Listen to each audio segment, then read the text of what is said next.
नमस्ते। आज बात करते हैं एक ऐसी कला की जो सदियों से दिलों पर राज कर रही है और आज भी उसकी गूंज उतनी ही ताजा है। जी हां, हम बात कर रहे हैं गजल की। तो चलिए शुरू करते हैं ये खूबसूरत सफर। अब गजल की आत्मा को समझना हो तो शायद इस एक लाइन से बेहतर कुछ हो ही नहीं सकता। दो मिसरों में पूरी बात कह देने का फन और कहाँ है। सच में यही तो है गजल की असली ताकत और उसका जादू। तो चलिए इसी दो पंक्तियों की ताकत को थोड़ा और करीब से समझते हैं। मतलब गजल की सबसे बड़ी खूबी ही यही है, कम से कम शब्दों में बहुत गहरी बात कह देना। सोचिए, सिर्फ दो लाइनों में एक पूरी दुनिया बसा देने की कला। गजल का सफर वाकई बहुत लंबा और दिलचस्प रहा है। देखिए, इसकी शुरुआत होती है 7वीं सदी में अरब से। वहां एक काव्य शैली थी कसीदा, जो बादशाहों की तारीफ में लिखी जाती थी। वहीं से इसकी जड़ें निकली।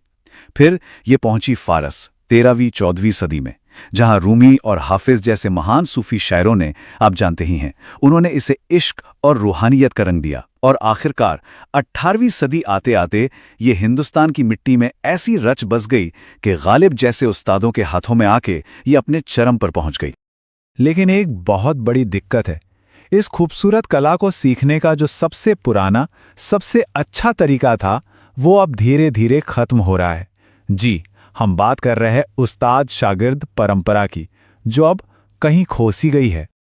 देखिए, पहले क्या होता था, उस्ताद और शागिर्द का रिश्ता वो बस कुछ महीनों या सालों का नहीं, जिंदगी भर का होता था। ज्ञान जो है वो सीधे दिल से दिल तक पहुंचता था। पर आज की हकीकत क्या है? आज की भागदौड़ भरी जिंदगी में न तो किसी के पास इतना वक्त है और न ही सिखाने वालों के पास वो पुराने जमाने वाले आर्थिक साधन। नतीजे, सिखाने वाले काबिल उस्ताद भी अब बहुत कम मिलते हैं। और इसका सीधा असर पड़ रहा है आज के नए शायरों पर, जिनके दिल में गजल लिखने का जुनून तो है, शौक है, लेकिन उन्हें रास्ता कौन दिखाए? कोई है ही नहीं। और ये कोई छोटी मोटी संख्या नहीं है। हम बात कर रहे हैं लाखों लोगों की। जी हां, लाखों ऐसे लोग हैं जो गजल कहना चाहते हैं, उसकी बारीकियों को समझना चाहते हैं, पर कोई जरिया ही नहीं मिल रहा। तो होता क्या है, सही गाइडेंस के बिना जो नए शायर हैं वो बेचारे काफिया यानी जो तुकबंदी होती है, और रदीफ यानी जो शब्द बार बार दोहराया जाता है, इन्हीं जैसी बुनियादी चीजों में उलझ कर रह जाते हैं। और कोई बताने वाला भी तो नहीं है कि भाई गलती कहाँ हो रही है और इसे ठीक कैसे करना है। तो इसी मुश्किल को हल करने के लिए, इसी कमी को पूरा करने के लिए एक बहुत जरूरी पहल हुई है।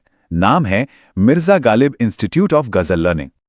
अब इस इंस्टीट्यूट का जो नजरिया है ना, वो एकदम साफ है। उनका मानना है कि भाई जिस सीरियसनेस से कोई इंजीनियरिंग या मैनेजमेंट पढ़ता है, उसी गंभीरता से शायरी भी सीखनी चाहिए। अरूज यानी शायरी का जो ग्रामर है, उसके नियमों को भी वैसे ही पढ़ना चाहिए।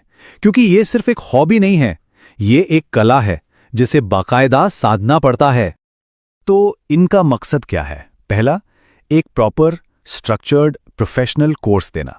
दूसरा, सीखने वालों को एक्सपर्ट उस्तादों से जोड़ना। और उनके मिशन को बताने के लिए जो लफ्ज़ इस्तेमाल हुए हैं वो खुद शायरी जैसे हैं।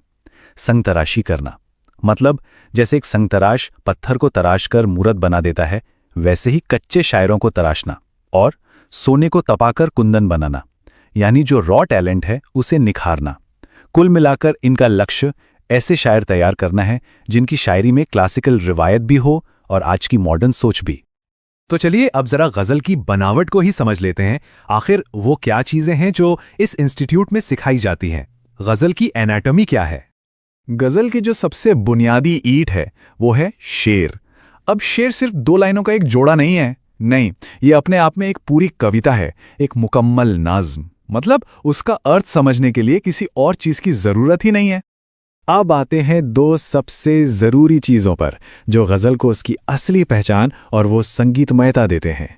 पहला है काफिया, आसान भाषा में कहें तो तुक वाले शब्द, और दूसरा है रदीफ। ये वो शब्द या पूरी लाइन भी हो सकती है जो काफिये के ठीक बाद हर शेर में हूबहू दोहराई जाती है। तो इसे ऐसे समझते हैं, शेर की एक लाइन हुई मिसरा, दोनों मिसरों में एक जैसा तुक यानी काफिया, और तुक के बाद आने वाला दोहराव यानी रदीफ। बस ये तीनों चीजें मिलकर एक शेर की नींव रखती हैं। इनके अलावा भी कुछ और जरूरी नियम हैं, जल्दी से देख लेते हैं। गजल का जो पहला शेर होता है उसे कहते हैं मतला। आखिरी शेर, जिसमें शायर अक्सर अपना नाम या तखल्लुस डालता है, वो कहलाता है मक्ता। और हाँ, सबसे जरूरी, हर लाइन, हर मिसरा एक ही मीटर में, एक ही बहर में होना चाहिए, तभी तो पूरी गजल में एक रिदम, एक लय बनी रहती है। तो सवाल ये उठता है कि इस कला का भविष्य क्या है? कैसे ये अपनी क्लासिकल जड़ों से जुड़कर भी एक नई, एक मॉडर्न आवाज बन रही है? और ये बात जानकर शायद हैरानी होगी कि गजल सिर्फ हिंदी उर्दू तक ही सीमित नहीं है। अरे नहीं, इसने पूरी दुनिया के शायरों को अपना दीवाना बनाया है। अब देखिए, पश्तो, तुर्की, हिब्रू, यहाँ तक कि नेपाली, गुजराती, मराठी में भी इसे अपनाया गया है। और बात यहीं खत्म नहीं होती। जर्मनी के महान पोएट गोएथे और स्पेन के फेडरिको गार्सिया लोरका, उन्होंने तक इस फॉर्म के साथ एक्सपेरिमेंट्स किए थे। पर सवाल वही है, इतने सारे नियम, इतनी पाबंदियां, फिर भी ये दुनिया भर में इतनी पॉपुलर क्यों हुई?